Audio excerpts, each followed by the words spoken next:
Mr. President, I rise today to speak about the rallies that have occurred all over this country today and to add my voice to theirs. Mr. President, today Americans in all 50 states are gathering at hundreds of rallies and events to stand together in unity in defense of the collective bargaining rights of public employees, rights that I believe are now under attack in Wisconsin, Ohio, and in other states across this country. And that those demonstrations have been held today is no mere coincidence. For on this very day, 43 years ago, the Reverend Dr. Martin Luther King was killed in Memphis, Tennessee, while standing up for the rights Order in the chamber. 1,300 public sanitation workers. Working men and women gathered early today in Wilmington to declare we are one. And within the hour of this speech, thousands more will gather in Madison, Wisconsin, to protest what, in my view, is the scandalous move by Governor Walker to strip Wisconsin's long-standing collective bargaining rights from public sector employees. Before coming to this body, I served as the county executive of Newcastle County, Delaware, for 6 years. And before becoming governor of Wisconsin, Governor Scott Walker was also a county executive, in his case, of Milwaukee County, and for 8 years. I understand the difficult choices that executives face when they must adopt a balanced budget, even in the toughest of economic and fiscal times. For as county executive, I too faced extremely difficult budget challenges, as did you, Mr. President, as the governor of West Virginia. But I rise today because I know from my experience in cutting spending and in balancing budgets that it can be done without stripping American workers of their fundamental rights to organize and collectively bargain.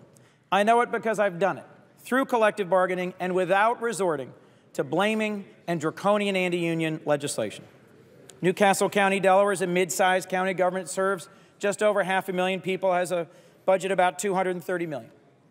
As a county executive, I confronted a growing and real budget problem. Our housing boom had masked a deepening spending deficits that were unsustainable even before the economic collapse in 2008. And as our national and local economies tumbled, our government's revenue did as well. I'd already spent my first few years as county executive cutting spending each and every year, and the simple cuts had given away.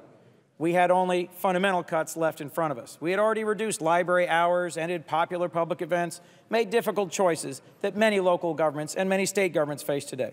But that wasn't enough.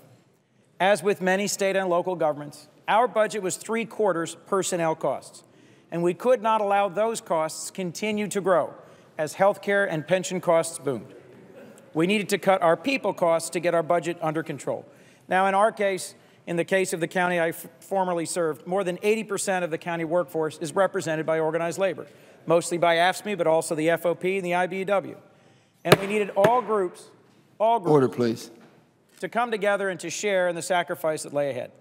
Mr. President, it was just 2 years ago last week that I rose before our county council and delivered the hardest budget address I'd ever given, one in which I laid out that we had two paths forward. One path would involve having all the suffering focused on about 150 to 200 public employees who would have to be laid off to balance our budget. And the other was sharing that sacrifice across our entire, mostly unionized workforce.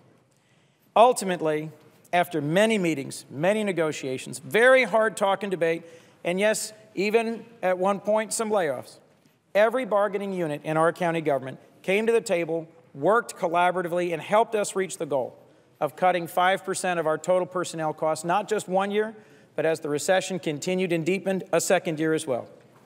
Many of these great and dedicated public employees saw health care costs shift and benefit packages change as well.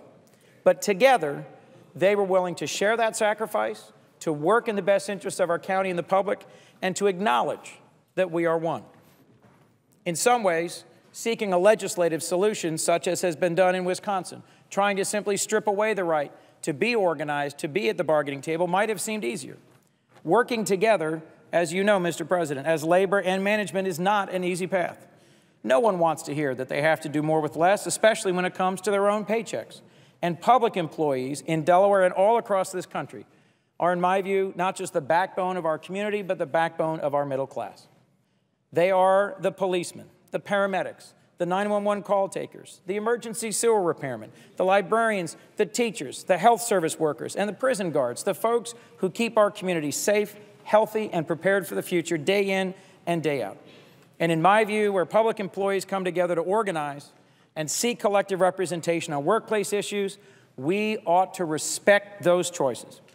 Collective bargaining serves as a critical check on our system, and its long and storied history is an important part of American history and American values. It is that check that led to the end of child labor practices, that led to the 40-hour work week and the weekend, to workplace safety rules, and ended legal sweatshops. It is a critical check against excesses and overreach by management and by the marketplace. Mr. President, I stand here today to remind all of us that labor unions and hundreds of thousands of public employees they represent in this country are not the enemy.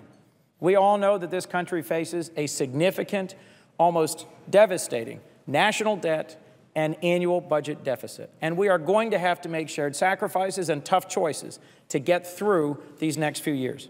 But that does not require that we strip the collective bargaining rights of the hundreds of thousands of public employees who serve us in the federal government and the hundreds of thousands, even millions of public employees who serve our nation at each and every level of government. More often than not, they do the difficult, the dirty, and the dangerous jobs that keep us safe and make our community strong. And they simply, in my view, do not deserve to be demonized, but rather to be listened to, respected, and partnered with as together we seek solutions to the challenges facing our country now and in the future. In my view, passing new laws to eliminate their basic collective bargaining rights is wrong, and we can do it better by working together. So today I join with all those who are standing up for these fundamental rights of the American worker and join them in declaring we are one.